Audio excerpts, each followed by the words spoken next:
AM Hoops, shout out to you, brother. You know what I'm saying? Keep making content because I'm going to keep making content. You feel me?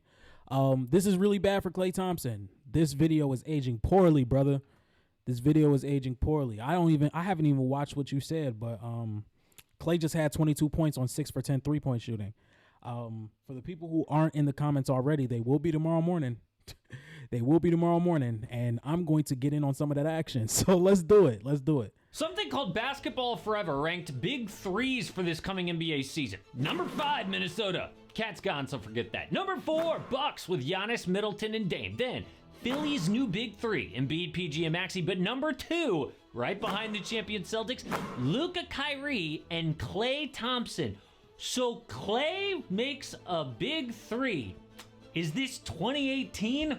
Well, ESPN came out, and they don't think so. Luka, number 2 in the league. Kyrie, 25. Klay dropped 30 spots. Hey, that's 1 spot ahead of Austin Reeves. Why aren't the Lakers a big 3? Well, if you ask The Ringer, Klay ain't even in the top 100 anymore. This is a problem for Klay, and it's why he left the Warriors. Klay felt disrespected by Golden State. They told him, yo, we're going to take care of all our business, then circle back to you. So Klay was so hurt by that, he took meetings. His final list was the Lakers and Mavericks. Klay's dad works for the... I would have loved if Klay came to LA. I would have loved it too. I would have loved it. Oh my God. The things JJ would have did with Klay, pause. But it would have been ugly. I'm telling you. Klay in that starting lineup, ooh. D-Lo can find his way right to the bench. I mess with D-Lo too. I got love for D-Lo. You know what I'm saying? I got love for D-Lo. I wanted D-Lo to be a superstar in LA so bad back in 2016, but it just didn't work out. It just didn't work out. Now you got to get traded. Lakers, and he grew up idolizing Kobe Bryant. LeBron even offered a pay cut to sign him. If I can't have Steph Curry, might as well get the other Splash brother. There were discussions of 4 years, $80 million. The Mavs only offered 3 for 50, so on a per year basis, that's $20 million from LA, 16.6 from Dallas. Now, state tax probably evens it out, but that extra year is huge for a guy with an ACL and Achilles tear. But he still chose Dallas. Why? For basketball. Klay chose winning over money to play with Luka and Kyrie. So what's the problem here? Well, they are setting expectations so high, it'll backfire. And who's setting expectations high other than Basketball Forever? Other than Basketball Forever, who's really setting expectations high? Even my expectations for Klay Thompson, I made a whole video about it. I'm not expecting Klay to be a consistent 20 point per game scorer. Yeah, there's going to be some nights where he can give you the night he just had against San Antonio, but if Klay can give me 15, 16 points per game on about 38% shooting on 10 attempts, do your thing. I'm not asking more. I'm not asking for more than that. Be a decent defender, hit open shots, make it harder to guard Luka and Kyrie in space because they can't help off of you. That's all I'm asking. This isn't a big 3, but this is kind of like Drew Holiday. You know, just an overqualified role player at this point. You know what I'm saying? Klay Thompson is an overqualified role player. This is a guy who was in Defensive Player of the Year talks. He's an all-defensive player, one of the best three-point shooters to ever play. But he's 34, and he's coming off two different seasons where he could not play the entire season.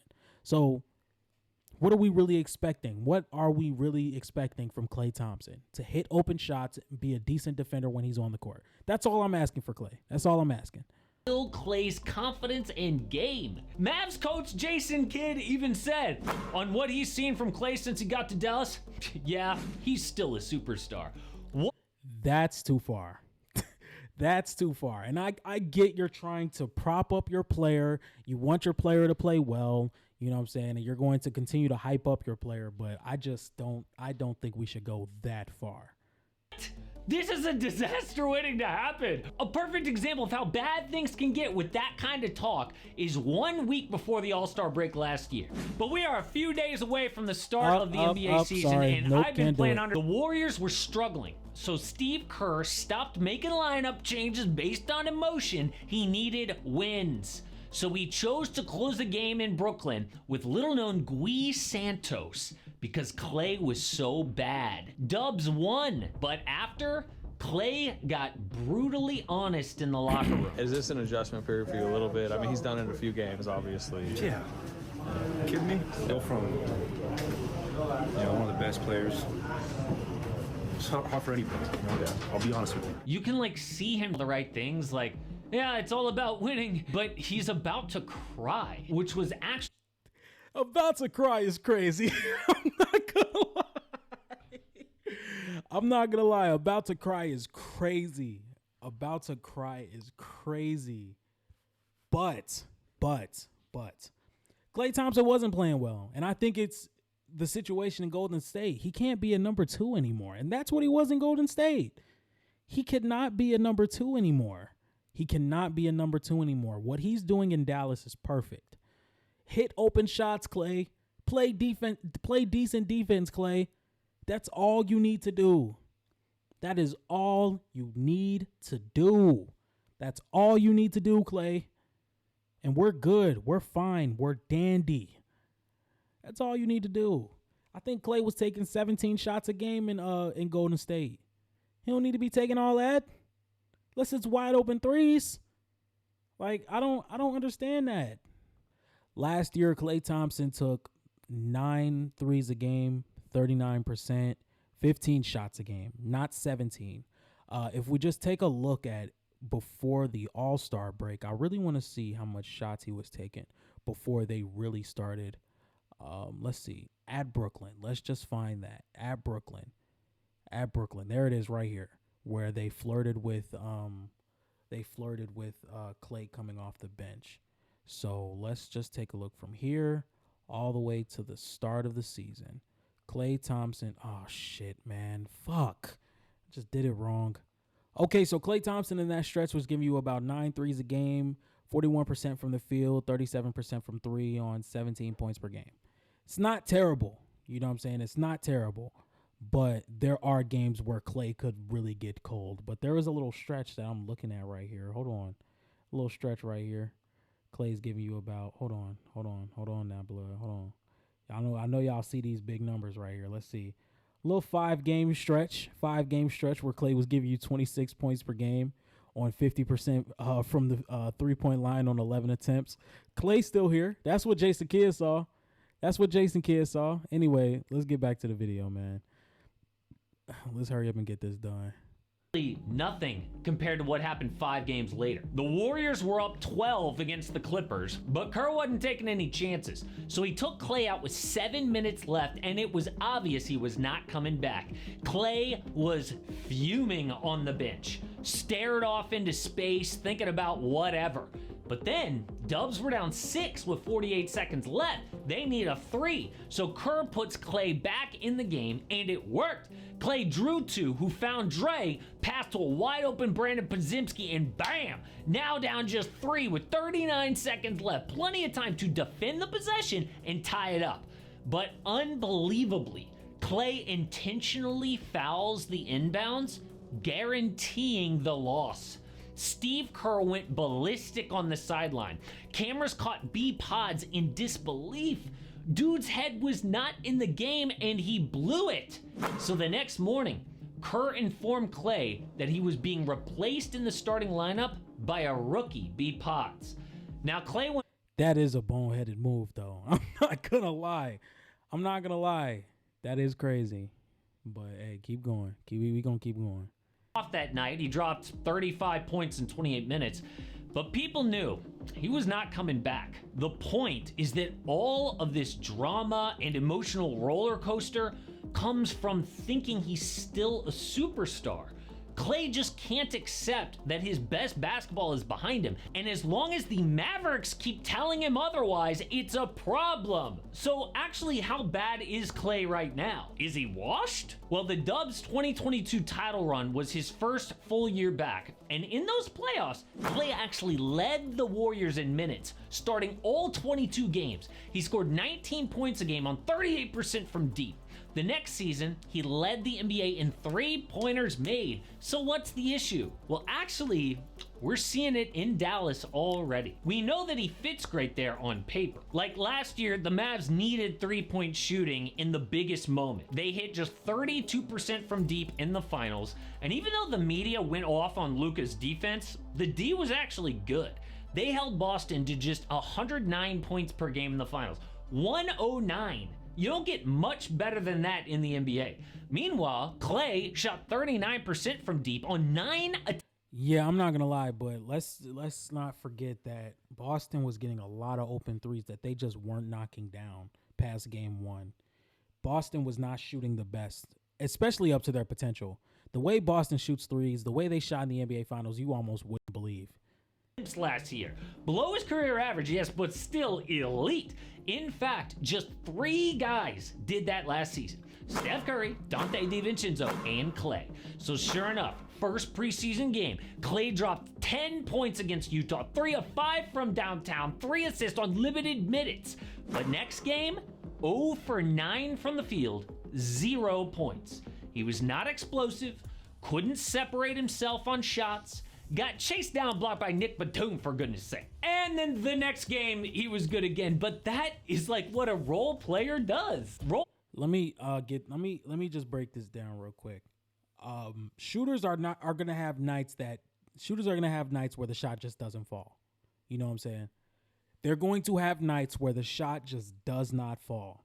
Even if Klay goes 0 for 8 from 3 for 5 games straight, he's still going to be guarded like he just went 7 for 10 every game throughout the season. It does not matter how many games he has, like that preseason game, like that playing game against the Sacramento Kings. Klay is still going to be guarded like he's one of the best three-point shooters in the league. And that is why the Mavericks signed him. The gravity of Klay Thompson shooting. That is why Dallas signed him. Not only can he hit the outside threes, but the gravity that comes behind Klay Thompson's name. The gravity that comes behind Klay Thompson's name means maybe I'm not going to help all the way off of Klay. Because if I help my teammate that's getting cooked in isolation against Luka Doncic or Kyrie Irving, Klay Thompson, there's a really good percentage. There's a 39% chance that Klay's going to knock down a 3. And I'm probably going to be sitting next to my coach. So it's not just the three-point shooting that Klay brings. It's the gravity of three-point. It's the gravity that Klay Thompson brings to this Dallas Mavericks team. Those spread pick and rolls that we love so much with Daniel Gafford and Derek Lively and Luka Doncic, it makes it even harder now because you can't help off of Klay Thompson like you did Derek Jones last season. That is what comes behind Klay Thompson. It does not matter if he goes 0 for 15 in the game. You're still going to guard him like he just hit 6 threes in a row. That's it. That's all it is. Players are like good one night, terrible the next night, and it's not a problem. I mean, they're not expected to be a superstar. Unless they are, then it's a problem. Like, Luka is a superstar. But as long as Klay is expected to be that, the emotional roller coaster will continue. Used to be the Warriors, now it's the Mavericks. What's the difference? And the Dubs knew this. They offered Klay 2 years, $48 million before the season, which Klay found disrespectful. Because 1 year earlier, they gave Draymond, Jordan Poole, and Wiggins double that money, which is ironic because Klay's last deal came in 2019. He had just tore his ACL in the finals, but got rewarded with a 5-year max contract. So as a thank you, Klay did not take a player option at the end. But had he had that player option, he would have been a free agent right after the 2022 title and gotten paid with Draymond and Wiggs and been a Warrior for life. Instead, they kicked him to the curb because it was time for a change. In Golden State, he was always going to be compared to prime Klay, the guy who's going to have a statue outside. So even when he led the NBA in threes, it wasn't. Yeah, it would be really raw to see the Golden State Warriors with a statue of Steph, Klay, and Draymond. Hold on, I'm about to sneeze. Anyway. not good enough. So this is the mistake that the Mavericks are already making. The one thing that will fix all this is winning. So this is a look at win totals for the entire Western Conference. The good news is Dallas projects as a top I think Dallas team, is gonna one of smash that. I'm 4 not gonna projected lie. I think they're over winning 50 53, wins. 54 I'd say, games by this the way, year. the bottom of the West is the Spurs, Jazz, and Blazers. The bad news is this is one of the most competitive Western conferences we have ever seen. There is no lock that they're going to make it back, but the standard in Dallas right now is a championship and for Klay to be a superstar. But it's those kinds of expectations that set a player like Klay up to fail. But hey, it can't be worse than the Clippers situation right now. Shams says that Kawhi is going to be out indefinitely to start the year. Dude didn't even play. Make sure you guys like, comment, and subscribe. Make sure you subscribe to AM Hoops. He makes fire content. And I'm out. Peace.